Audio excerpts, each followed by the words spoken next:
Hello, everyone, and welcome to another session of Q&A with Qlik. Today's topic is upgrading Qlik Sense Enterprise. I'm going to introduce myself. My name is Emmanuel Herndon. I am one half of the co-hosting team for this webinar. I am a digital customer success specialist that works with customers from trial to renewals in between and creating webinars like this one to enhance their journey. Again, like I said, I'm not doing this alone, and my colleague and co-host, Troy, is doing this with me. Will you say hello, Troy? Hi, everybody. My name's Troy Rainey. I work with Manny on this one, and I largely just help create helpful videos about Qlik, kind of like this webinar. But we've got an excellent panel of experts with you today, and let's let everybody go around and introduce themselves. How about if we start with you, Alan? Hi, my name is Alan Slaughter. I've been with Qlik for 6 years, so strictly dealing with Qlik Sense, and that's about it. Great. Boris? Hi, my name is Boris Iwan. I've been working for 5 years, and I'm a senior CSC on the EMEA team. Awesome, thanks. How about you, Jay? Yeah, my name is Jay Brown. I have been at Qlik for 7 years, and I am a subject matter expert on Qlik Sense infrastructure and connectivity, and I'm also a signature support engineer. Thanks. Mario? Hi, everyone. Great to be here again. My name is Mario Petre. I am in the signature support team along with Jay and several of my colleagues here today. I'm celebrating 8 years at Qlik this month and looking forward to another great panel today. That's great. Congratulations. And Mike? Yep, my name is Mike Dixon. I'm also part of the signature support team with Mario and Jay and teams. I've been with Qlik going on 8 years in August, and primary focus has been Qlik Sense admin and deployment. Excellent. All right, it's time to go ahead and submit those questions in the Q&A panel, and we've already gotten a couple have come in. I'll read off the first one. What version of Qlik Sense do you recommend upgrading to? Mario, you want to take that All one? right. Yeah, I can take this one. So this is a flip-flop kind of a question. It has an easy answer and a slightly more complicated answer. The easy answer is, of course, always to the latest and greatest version that we have available. That will include the latest feature releases. It will include all of the latest patches going up to that release. But of course, depending on what kind of deployment you have, how business critical this is, and how well it fits in your overall deployment strategy, you can choose to go, let's say, N-1, and that would mean that would put you on the latest release -1 to the latest that we have publicly available. So in the case right now, we are on May 2023 as the latest publicly available. An N-1 strategy would put you on the February 23 release. When using the strategy, we always recommend to deploy the latest available patch on the download site to make sure that all cumulative bug fixes are included with your upgrade, but that's essentially the gist of it. We always recommend you deploy the latest and greatest. That will align you with what we are trying to develop and put out there. But of course, depending on the size of the deployment and again how business critical this is, you can go for a more conservative approach, and that would be N-1. And Troy is showing here the new download site that we have available where you can choose exactly which release you want to grab, and it will show you automatically all the patches available for that particular release. Yeah, they're all available there. Great question to kick things off. Thank you. Thank you. I have to do an upgrade for a customer who currently has Qlik Sense installed February 2022, Postgres SQL 96, and then Qlik is not installing on the C drive. It says Q&A is a single node, product is a multi-node, and I have problems with trying to upgrade to February 2023. What would be the best way to upgrade? Anyone have any answers on that? Yeah, sure. This is Mike. I'll go ahead and work on that one. So if your Postgres SQL database is on 9.6, you are able to use the Qlik Postgres installer, which will update your database from 9.6 to 14.8. We do have a article on using that tool. We also have a webinar that you can watch on using the tool.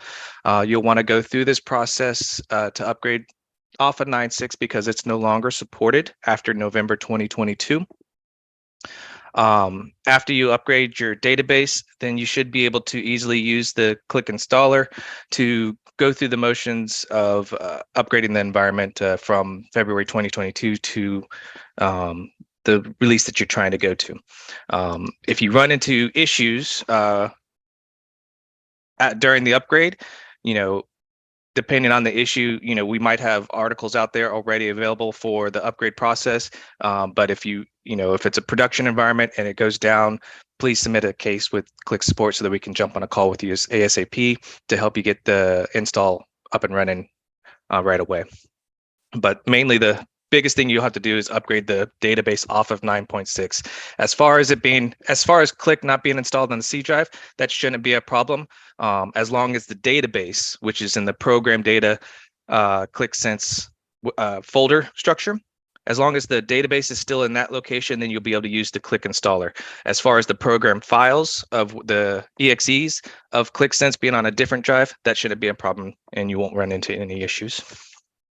And to add a little bit here to Mike's feedback, if you do happen to have moved your primary data location for the database itself, you need to make sure to move it back in the original location before you attempt to upgrade with a Qlik Postgres installer, because it does expect the data to be in that original place. And going forward, we should support custom locations as well.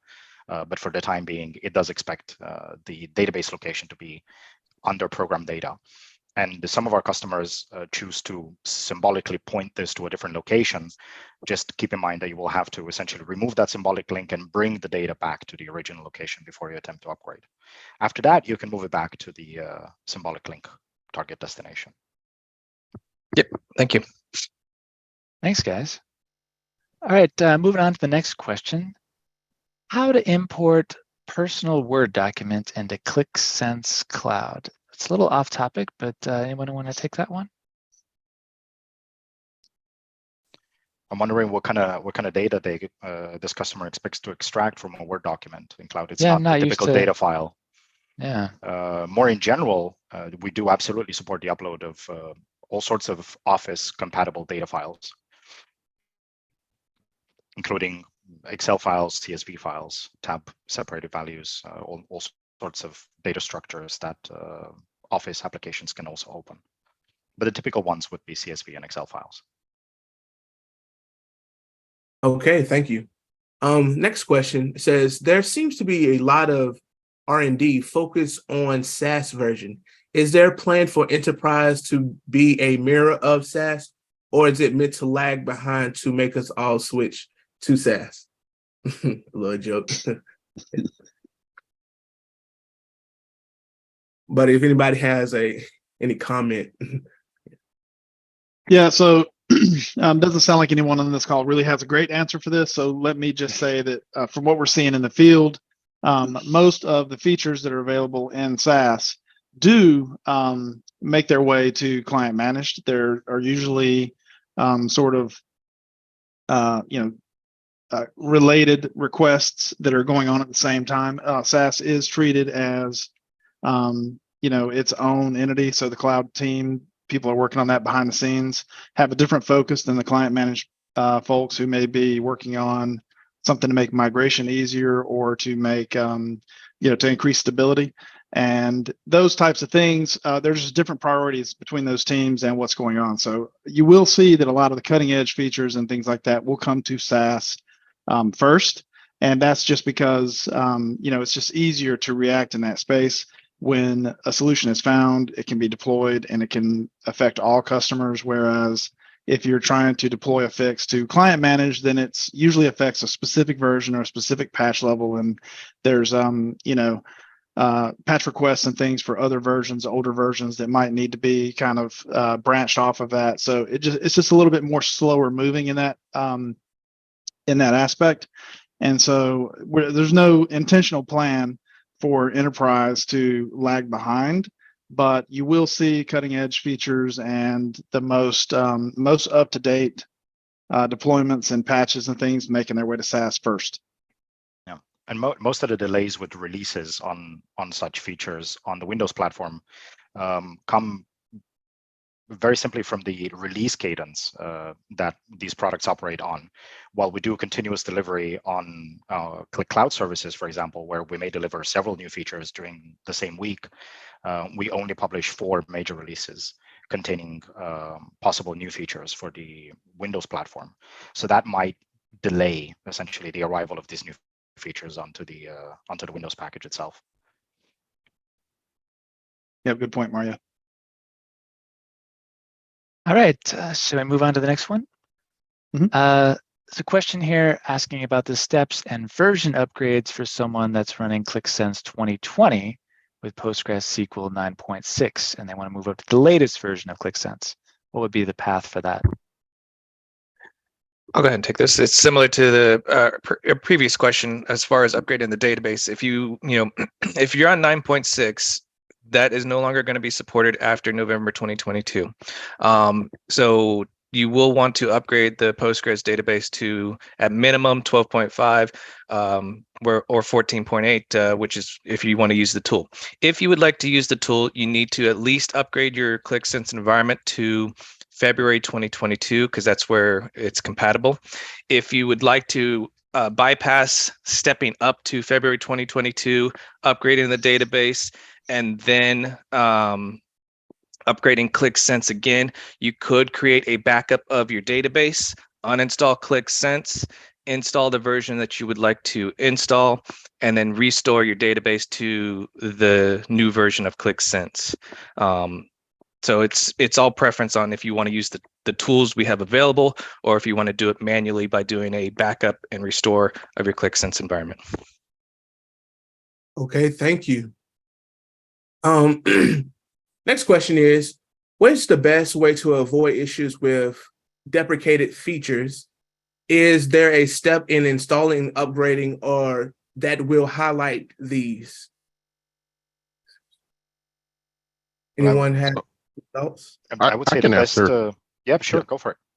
So the best way to do this is to review the release notes to see what's been removed or what's been added to the product. So for new features. And you also can join the community blog, which would also update with any new issues to the product. I'm just sharing where you can find those release notes on Qlik Community.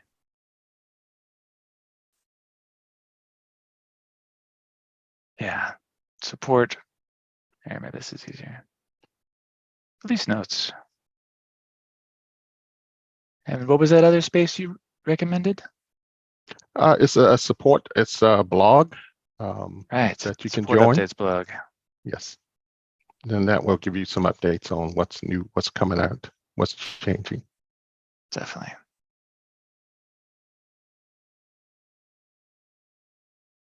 Great. Next question. Do patches need to be installed in order, or can you jump to the latest patch? This is a pretty simple question, or a simple answer. It's just you do not need to step up. If you are on the initial release of a version and they say there's 14 patches for that version, you can go straight to patch 14. You do not need to step up individually to patch the environment. Yep, these are all cumulative, and the latest release notes attached to that, the very latest patch, should also include all of the list of included fixes up to that point, listing exactly which patch they belong to, so you can see exactly where a particular issue was resolved. But they are cumulative. So, and you also no longer this used to be a problem back in the day, but you no longer need to uninstall the old patch before you deploy a new one. From those who remember those good old days, or bad old days, depending. Okay, thank you. Thank y'all for that. Next question. It's a statement question, but here we go. We have issues with widgets getting deprecated, which causes a lot of issues post upgrade. Do any of y'all have an idea, maybe suggestion on how to? So I'm assuming when we see widgets, we mean extensions, because those could definitely break in between major release jumps, especially if you are jumping multiple major releases in between upgrades. But this is unfortunately the nature of third-party extensions. These are maintained by third-party developers, and those developers in turn have to ensure that their extensions are compatible with the new versions of our product, and also to make sure that they don't utilize potentially shifting API calls, for example. So we do tend to document very clearly in our API documentation, which a lot of these custom extensions utilize to extend our functionality, whether these APIs are essentially considered primitive and stable, or if they are bound to change. And of course, any either undocumented yet still public API endpoint, or those that are bound to change over time, if those are used in any particular extension and we change them between releases, then that functionality may be affected. My advice would always be to contact the developer of your custom extension first for support. Great, thanks. Okay, the next question is around navigation guide document in the Qlik Sense Cloud. I guess how to find that. Someone was asking. We had talked about that in the past, and he was wondering where we. There was a clarification question, I believe, in the other chat, mentioning that is it just possible to upload my user navigation guide document into Qlik Sense Cloud? I'm not entirely sure what this user means by that. Just like a regular video or document to guide your users through the hub. If that's so, of course, we have the original get started block that shows up in the hub as you log in into your main console, and we have plenty of videos to help guide you through those very early stages of using the cloud platform. But otherwise, I don't really know what this customer means by this.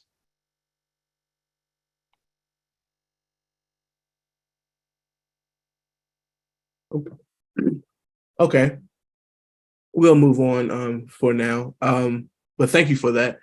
Next question. It says, "Dear panel, Geo Analytics Plus. I guess they're asking, will it be upgraded with the latest Qlik Sense Enterprise Client Manager installer, upgraded installer?"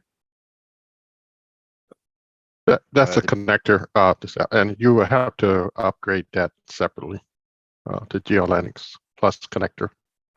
And if you're talking about the server package specifically, then same answer really. These are two separate products with their own installer, and they don't upgrade each other independent or together essentially when you upgrade one. For connectors, the latest version of Qlik Sense on Windows should include the latest version of our connectors for Geo Analytics as well. But if you're talking about the server components, those have to be updated separately. Great. And it is important to refer to the help for the Geo Analytics. There's a Qlik Sense supported versions matrix out there that talks about what versions of Geo Analytics work with what versions of Qlik Sense. So just make sure that you refer to that before upgrading your products. Okay, moving on to the next question. I think it has to do with multi-node deployments. Can upgrades for RIM nodes be notified if the Qlik Repository database service is not running on the central node? They've been caught by this issue before during upgrades, and where an upgrade on a RIM node might fail towards the end of the process, leaving the server in an inconsistent state, and the virtual machine needs to be restored in order to start the whole process from the beginning. So yeah, I guess in a multi-node environment, yeah. What will be the process in a multi-node deployment when you have lots of different RIM nodes? Do you need to shut everything down at once? You do, but you need to make sure that the database is available for communication during this installation process, which is why we always recommend that you start with the central node upgrade to make sure that you have at least one node that is able to communicate with the database under the new version, so that they can orchestrate communication and sending of settings and certificates across the new machines as the RIM nodes get upgraded as well. The problem is that the check for communication with the database happens very, very deep into the installation process and is kind of asynchronous from the early steps in the wizard. And this doesn't actually prevent you from beginning the upgrade process itself. But let's say the database can also happen to have crashed or be taken offline while the upgrade is in progress on a given RIM node, and that will also cause the same situation. But this is excellent product feedback. We'll make sure to take this to R&D for consideration. And of course, we also encourage our customers to use the ideation portal.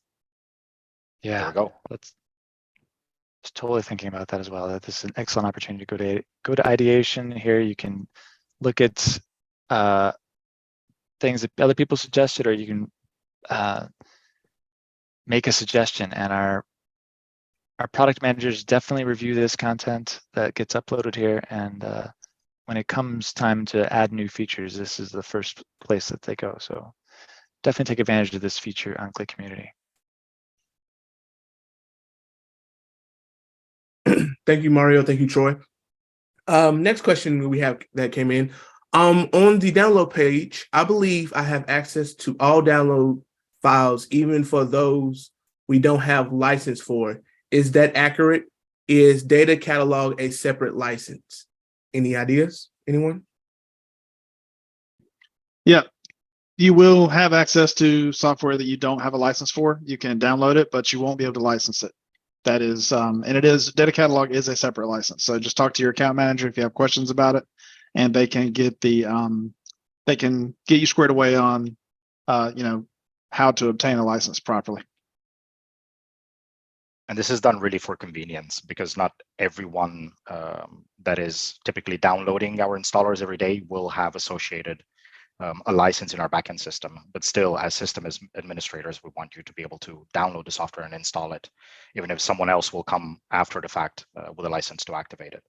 Mm-hmm. If these are not the same individual, at least the deployment process can get started.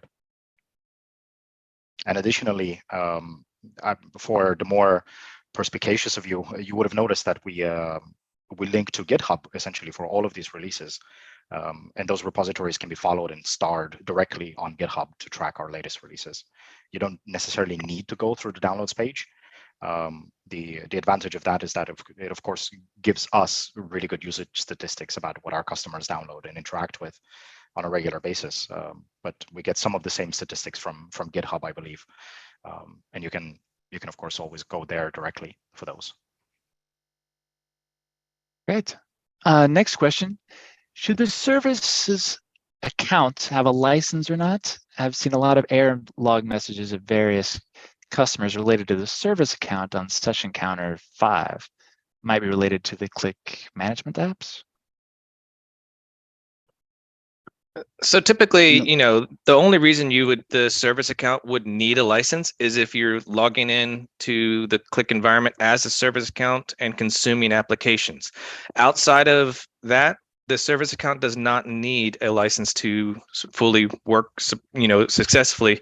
And you're correct on the monitoring apps is what typically is causing the session count for the service account, or the session count to 5 for the service account, because the monitoring apps does look, the data connections for the monitoring app are using the service account, and it does a connection onto that. But if you don't have a license to that application for the service account, you won't see those errors. But yeah, so to answer your question shortly, the service account does not need a license. The only reason, the only ones who need the license is for users who are consuming applications via the hub. And more in general, I think we're about to show another link that goes through the different scenarios and how our proxy service interprets those in terms of session count. This will help you troubleshoot instances of these errors in your logs and kind of correlate with the type of usage that your users are generating on the platform or type of activity. And I can say from my own personal experience, when you do see a lot of occurrences of these types of errors, it is often related to a badly integrated embedded object or application or sheet in a third-party platform for serving web content. And this can occur in mashups as well. There we go.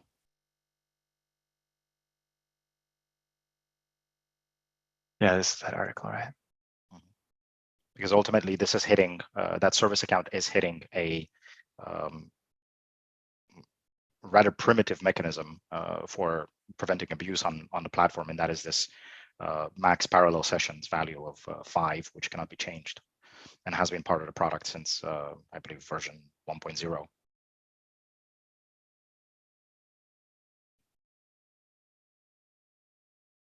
All right, thank you.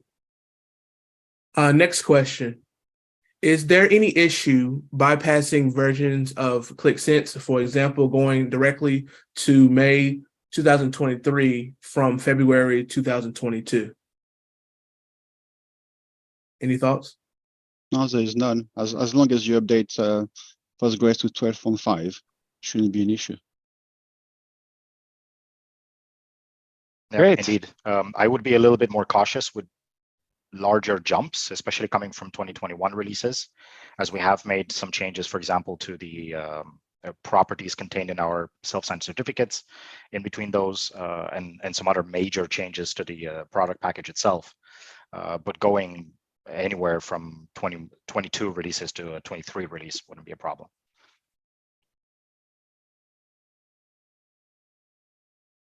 All right, I love the next question. Is it safer to use the installer tool for Postgres upgrade when moving from 9.6 to 12?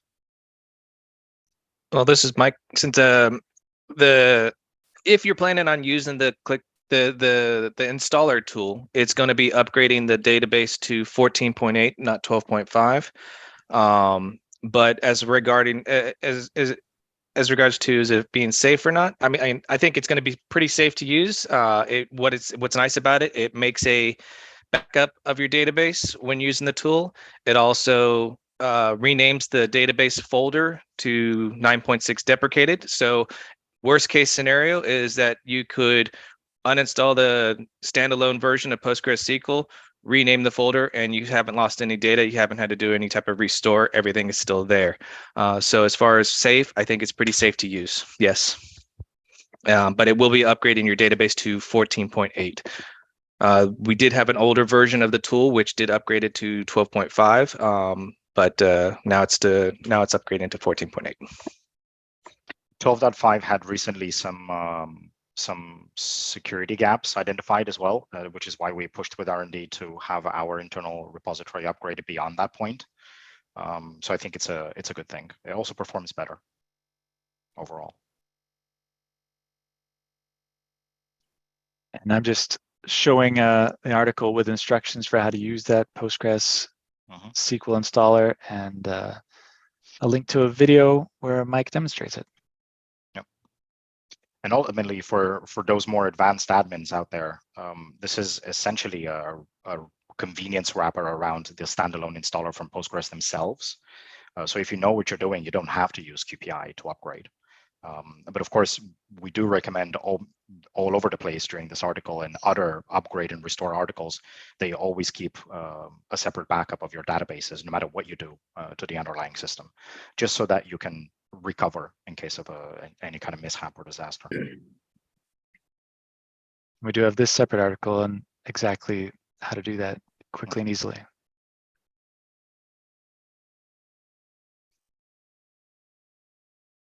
All right, thank you. Next question actually has to do with Postgres and installer. They said we have several problems with 3 customers now when upgrading from an older version. We usually upgrade Postgres to February 2022 because of the version because of the version then goes to the desired version. 2022 works fine. Also Postgres with installer 14.8. However, when we then try to upgrade to the desired version, it hangs on the Postgres installer. First client could resolve it by a hard reset of the server while the freeze was happening, but the others, it didn't and got stuck at this step. Any tips on how this could be avoided? Anyone have any ideas?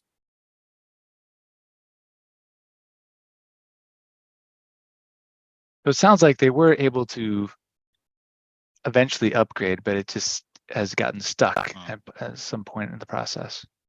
I'd suggest you follow up with more specific errors or a little bit more in-depth description of exactly what happens in the post where we describe how to use the QPI itself. Several of us are monitoring that post actively and are in constant communication with R&D and the team that built the tool itself. So we can take this particular scenario into consideration going forward. But I can say I've seen this type of problem before. And just for now, I would like to know more specifically exactly where this process gets stuck. But for that, we would have to extract logs and whatnot. So it's better done offline. Also, I would continue that. Make sure you do not have any third-party scanning tools, because that can interfere with your upgrade process. So any type of malware scanning, antivirus scanning can interfere. Okay. Next question. Is there a recommended upgrade path for people running older versions? It's a bit of a follow-up. For example, installations of Qlik Sense that are older than February 2022? Like, is there a stop that they should make until they get to the latest version?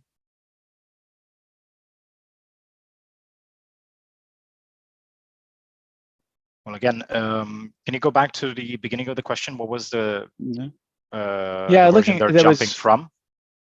Yeah, if they're upgrading from an older version, for example, February 2022 is the example they gave, to the latest version. What would be the path? Not that old. That's really not that old. I would consider old anything that goes beyond 2 years of the current latest release. There you might encounter some kind of problem or hitch during the upgrade. Most of them go very, very smoothly, but then we're also taking into consideration a whole lot of environmental factors during these types of problems. There shouldn't be really an issue jumping from, say, February 22 to May 23. That's not that big of a jump in our books, at least.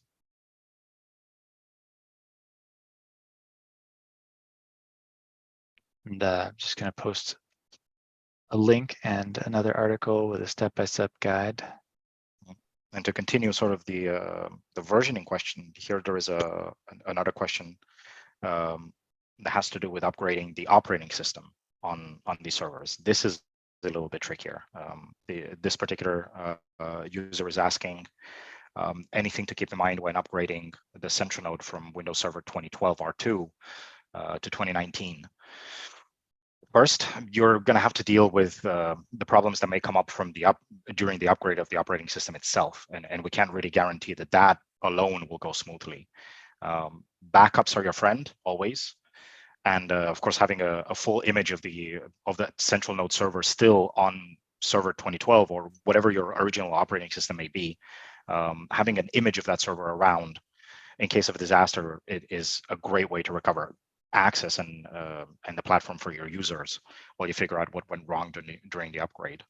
But of course, you have to take into account all of the core libraries that we rely on, such as .NET, the communication stack that is very much newer in these more modern versions of Windows Server. There's really a lot that could go wrong with the OS upgrade itself, beyond Qlik working or not working.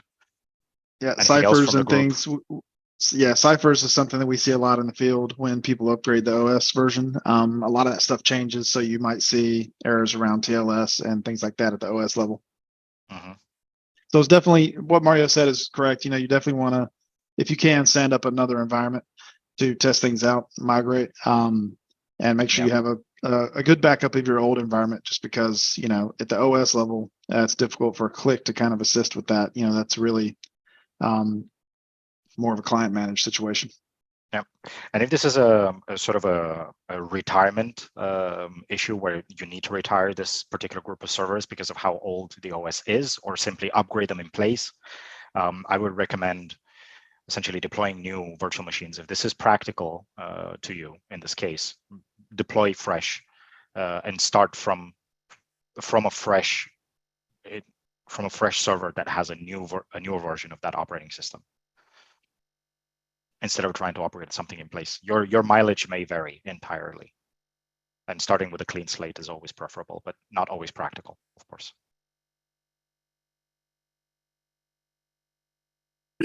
Okay, thank you for that. Next question has to do with migration of Qlik View from November 2017 to Qlik Sense Cloud. I think Troy has some information for us, but anybody else have an idea? Yeah, I just saw that question come in. Forgot that I was sharing, and this was a Techspert talk that I did with Jonathan Poole, and we covered this very specific topic on helping people see a path on how you can upgrade your Qlik View documents to Qlik Sense apps. And we also talked a little bit around actually migrating to cloud in general, but mostly we focused on moving your Qlik View documents, analytics documents, to Qlik Cloud Analytics and what that path looks like. And we explored lots of different tools that are available. There's some links down here to a Qlik View converter tool, migration tools, some best practices for visualizations, and all about moving from Qlik View to Qlik Sense S. So there's a lot of resources out there, and including some packages from our professional services that will try and do a lot of the heavy lifting for you. So there's definitely some paths out there. So I'll post this link into the chat and take a look.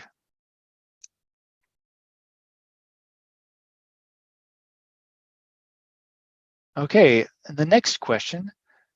I've done multiple Qlik Sense upgrades, Postgres SQL going from 9.6 to 12.5 using the strategy, backup, database, uninstall, and restore the database. Is there a way to avoid having to restore all passwords for data connections after the upgrade? It's a good question. Yeah, so the only reason you would typically need to restore all of the passwords for your data connections and or the user directory connector is if your certificates are changed. Our passwords are stored in the database, and they're encrypted, with a hash algorithm that are tied to the certificates. If your certificates in your environment during the upgrade do not change, then you won't need to restore or reset, re-enter your passwords for all your data connections. If you use the Qlik Postgres SQL installer, it just makes a backup. It upgrades the database, installs a standalone version. It does not modify any of the certificates. Typically, that would be, that's the only reason you would need to update the passwords is if your certificates have changed. So make a backup of your certificates when you're making a backup of the environment, so that you can do a restore. That's the best solution, is to make a backup of your certificates and re-import those back in. I would say also, if you're typically uninstalling the product before an upgrade, or choosing to install from scratch, make sure to leave the two options that have to do with local content disabled. So there is an option in there during the uninstallation progress that lets you tell the installer to also remove your local database data along with the certificates on the machine. If you leave that unchecked, the database center certificates will be left intact, and when you upgrade, those details will be reused by the new version installer. So like Mike said, you're very likely removing your original certificate somehow and recreating them during the installation of your new version, which is what's essentially invalidating all of these encrypted values in your database, as they can no longer be read with the old key. So keep those around, like Mike said, and you should be fine. Next question we have, can multiple REM nodes be updated at the same time? Short answer, yes. Yes, they can. Yep. As long as you got the central node up and running and confirm that everything is working, your database is connected, you can, all of your REM nodes can, if you're running a script to do the installs silently or something to that extent on all the different REM nodes, yeah, that can be run simultaneously. Great. We got a few more questions. I'm going to see if we can get through all of them. We've upgraded Postgres SQL from 9.6 to 12 and Qlik Sense from November 2022. Our cybersecurity team reported Postgres SQL to have multiple vulnerabilities. Can you please recommend how to resolve the Postgres SQL vulnerabilities? That sounds very specific.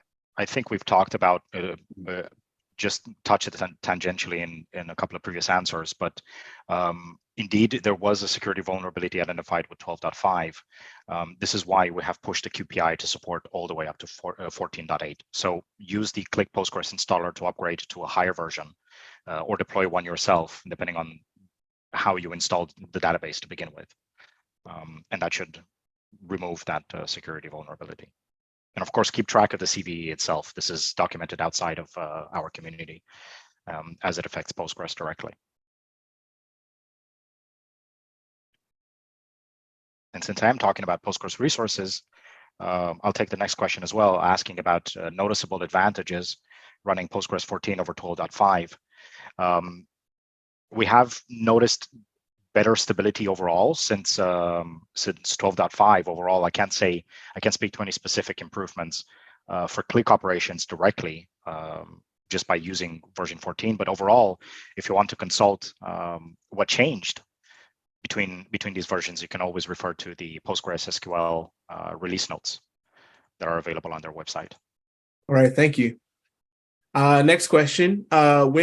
When will there be a Qlik Sense version that will be compatible only with the newer DB version? An example, at least 12.5. Yeah, sure. So November 2022 version of Qlik Sense is the first version that is requiring an upgrade off of 9.6. I believe our next major version of August, we're going to start including 14.8, but it's not going to be required to upgrade to 14.8 for a while. We're going to be supporting many different versions of Postgres SQL for a while. But as far as what's installed with Qlik Sense, November 2022 is where we require something like 12.5. But until, I think Mario, I could be wrong, but like August is when we're going to release it. The database is going to be 14.8 with the install of Qlik Sense, correct? Yep, that's the plan. That's the plan. And by the way, to all practical effects, nothing really is going to happen if you are trying or attempting to start the services on a much newer version of Qlik Sense, but pointing to an old version of the database. But you will see a disclaimer in the QMC.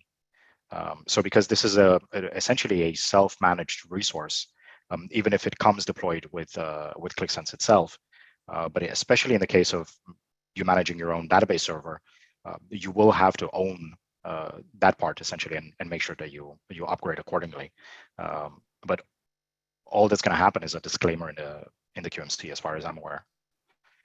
It is possible that we will eventually drop backwards compatibility to 9.6 entirely, but unless this happens, because we will, let's say, require a higher version of Postgres that is completely incompatible with 9.6 or these prior versions, our software should still support talking to the database.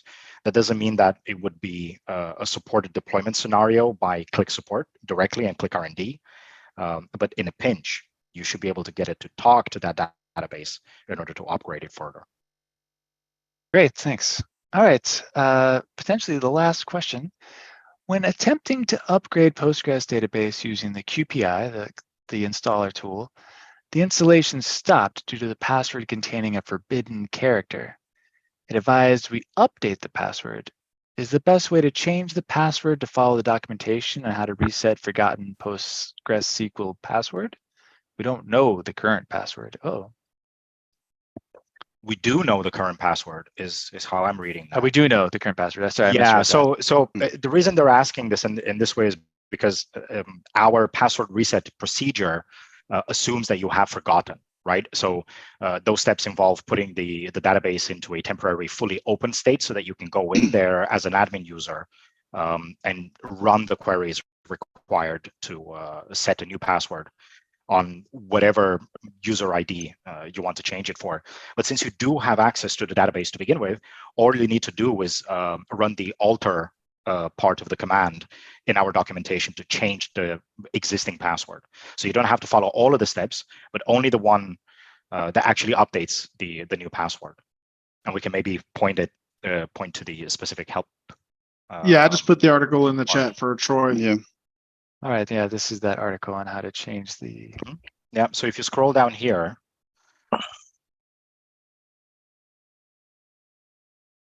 there we go. A little bit further up. Sorry, you kind of skipped it. A little bit, right there. Okay, so these are the two queries that you would need to run with existing access to the database. You can just go ahead and run these two queries and update those passwords. Just make sure you remember to update the password in the connection in the relevant connection strings as well. If you're going to use that, if you're going to continue to use that password, if you're going to change it back to the special character password, I don't think you have to update the connection strings. But after you run the QPI tool, but it's probably a good idea just to remove those special characters and then go ahead and follow through with step 2 and so forth. Yep. But you can definitely skip the initial steps to open up the database since you already have access to it.